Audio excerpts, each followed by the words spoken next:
નમસ્કાર, આપ જોઈ રહ્યા છો નેશન પ્લસ ન્યૂઝ। હું છું આપની સાથે હેતલ ભગત। કેન્દ્ર અને રાજ્ય સરકારો દ્વારા નલ સે જલ યોજનાની ભલે મોટી વાતો કરવામાં આવતી હોય, પરંતુ વહીવટી તંત્રની બેદરકારીના કારણે હજુ પણ કેટલાક ગામડા પાણીની સમસ્યા સામે ઝઝૂમી રહ્યા છે। પાણીના પ્રશ્નો ઉકેલ લાવવા સરકારે ગ્રાન્ટ ફાળવી સંપ બનાવ્યા, પરંતુ ખર્ચો પણ પાણીમાં જ ગયો। જોઈએ એક અહેવાલ। વડાપ્રધાન નરેન્દ્ર મોદીએ મહિલાઓની પ્રાથમિક સમસ્યા એવા સ્વચ્છ પીવાના પાણી માટે ચિંતિત થઈને તે સમસ્યા દૂર કરવા નલ સે જલ યોજના શરૂ કરી છે, પરંતુ કહેવાય છે કે શેઠની શિખામણ ઝાંપા સુધી। તે મોદીજી દેશની જનતાની સુખાકારી માટે લાખ પ્રયત્ન કરે, પણ જ્યાં સુધી સરકારી અમલદારો અને વહીવટીતંત્ર તેમના આ ભારતને સુખી, સંપન્ન અને સમૃદ્ધ બનાવવાના અભિયાનમાં પૂરી નિષ્ઠા થઈ કામ નહીં કરે, ત્યાં સુધી નરેન્દ્ર મોદીજીના દરેક સ્વપ્ન પર પાણી ફરતું રહેશે, તે ચોક્કસ છે। આવા જ અનેક કિસ્સામાંથી એક કિસ્સો સાબરકાંઠામાં સામે આવ્યો છે। અહીંયા વાત કરીએ ગાંધીનગરથી માત્ર 55 કિલોમીટર દૂર આવેલા તલોદ તાલુકાની, જ્યાં વર્ષોથી પાણીની મોટી સમસ્યા જોવા મળી રહી છે।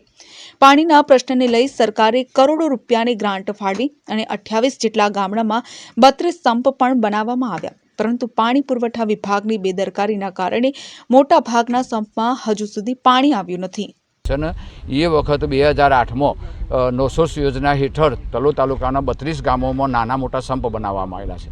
એ 32માંથી અત્યારે હાલ 4 જ સંપ ચાલુ છે, અને એમાંય 10 દિવસ પાણી થોડું ચોખ્ખું આવે છે, બાકી 20 દિવસ દોઢાવાળું પાણી આવે છે। બાકીના 28 ગામોમાં તો આજે મિનરલ પાણી તો હોઈ ગયું, પણ ખારું પાણી આવેલું નથી।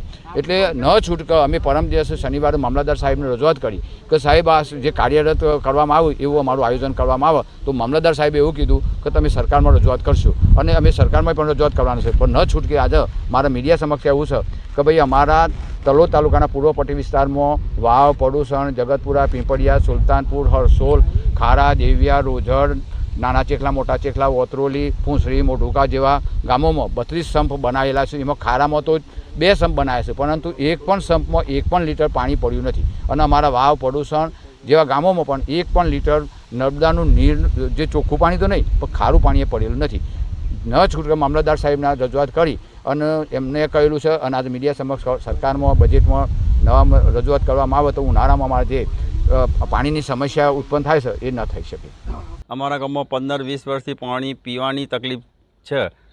15 વર્ષ પહેલાં બોર બન્યો હતો, એનું પાણી ટોકામાં ચડ્યું હતું, એ ટોકામાં એના પછી 2-3 વર્ષ ચાલુ રહ્યું, એ પછી બંધ થઈ ગયું। એના પછી એકાદ બોર બીજા બન્યા હતા, પણ એનું પાણી અમારા ગામમાં આવ્યું નથી, અને આવે તો પછી અમુક સમય પૂરતું જ આવે, એ પીવાના ગામમાં આવે નહીં, કેમ કે ટોકા ઉપર ચડે નહીં એટલા માટે, એટલે ટોકાની તકલીફ હતી। હવે તો સંપ બન્યો છે છેલ્લા 2 વર્ષથી, પણ એ સંપમાં હજુ પાણી ટોકામાં ચડ્યું નથી। ટોકામાં સંપમાંથી ટોકામાં જાય તો ટોકામાંથી પછી ગામમાં પાણી જાય, પણ ગામમાં લાઈન નાખી છે, પણ લાઈનની હજુ કોઈ વ્યવસ્થા બધે ઘેર મળે એવી વ્યવસ્થા થઈ નથી। જે પહેલાં 15-20 વર્ષ સુધી બોર બનાવ્યો હતો એની પરિસ્થિતિ અત્યારે લોખંડની ગેલ્વેનાઇઝની પાઇપો નાખી છે, એટલે એ પાઇપો ખવાઈ ગઈ છે ક્ષારવાળું પાણી હોવાથી, એટલે એ બોર હવે કોમમાં આવે એવો નથી। નવો બોરનું કોઈ આયોજન થાય અને સંપમાં પાણી નખાય, અને એ સંપનું પાણી ટોકામાં નખાય તો ગામને પાણીની પીવાની સુવિધા પૂરી થાય એમ છે। સરકારે પૈસા પણ ફાળવ્યા અને જ્યાં જરૂરિયાત હતી ત્યાં સંપ પણ બનાવવામાં આવ્યા।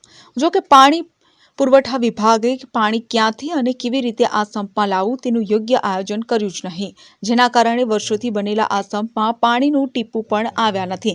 તો મોટા ચેખલા, જસનપુર સહિત 4 જેટલા ગામોના સંપમાં નિયમિત પાણી આવે છે, પરંતુ મહિનામાં 20 દિવસ ગંદુ પાણી આવતું હોય ગ્રામજનોમાં પણ ભારે રોષ જોવા મળી રહ્યો છે। અમારા ગામની અંદર 2008ની અંદર સંપ ટોકો બનાવેલો છે, ત્યાંનું પણ લંગાણા મઠ યોજનામાંથી પાણી અહીં આવે છે। અમે એ પાણી ફતેપુર તલાવમાંથી આવે છે, અને કોઈ મિનરલ કરીને આવતું નથી। મહિનામાં 20 દિવસ પીરું પાણી આવે છે, અને 10 દિવસ પાણી મિનરલ જેવું સફેદ આવે છે। અમે આ તો અધિકારીઓને રજૂઆત કરી તો કે આ તો આ રીતે ચાલવાનું છે, કોઈ જનરેટરનો ઉપયોગ થતો નથી, તેઓ અર્થ પાણી સીધી આવે છે એ મોટર દ્વારા સીધું લાઈનોમાં નાખીને સીધું સંપમાં આવે છે। કોઈ સંપની ફતેપુરે ટોકામાંની સાફ સફાઈ નથી, કોઈ અહીં હરતા સાફ સફાઈ નથી, અંદર જીવાત જેવો એ પ્રશ્ન હોય છે। પાણીના વાટા કર્યા હોય તો આખો દિવસ વાટા કરી તો ટોકા ભરેલા હોય તો ઓપરેટરની ત્યાં સ્વજ ઉપર કોઈ પાણી આપવાની વ્યવસ્થા નથી. હેડક્વાર્ટર કોઈ માણસ હોતો નથી. પાણીની સમસ્યાનો ઉકેલ લાવવા માટે ગુજરાતમાં કરોડો રૂપિયાનું બજેટ ફાળવવામાં આવતું હોય છે અને અહીંયા સરકારના કરોડો રૂપિયાનો ધુમાડો થઈ ગયો છે. છતાં પાણી પુરવઠા વિભાગના 800 અધિકારીઓ મીડિયાના કેમેરા સામે કંઈ પણ બોલવા તૈયાર નથી. તંત્રની આ લાપરવાહીના કારણે હજુ પણ ગ્રામજનોની પાણીની સમસ્યા ત્યાંની ત્યાં જ છે. Jitendra Solanki, Nation Plus News, Sabarkantha. સમાચારોનો સતત અપડેટ મેળવવા માટે અમારી નેશન પ્લસ ન્યૂઝની યુટ્યુબ ચેનલને સબસ્ક્રાઇબ કરો, બેલ આઇકન દબાવો અને ફોલો કરો ફેસબુક, ઇન્સ્ટાગ્રામ અને ટ્વિટર પર.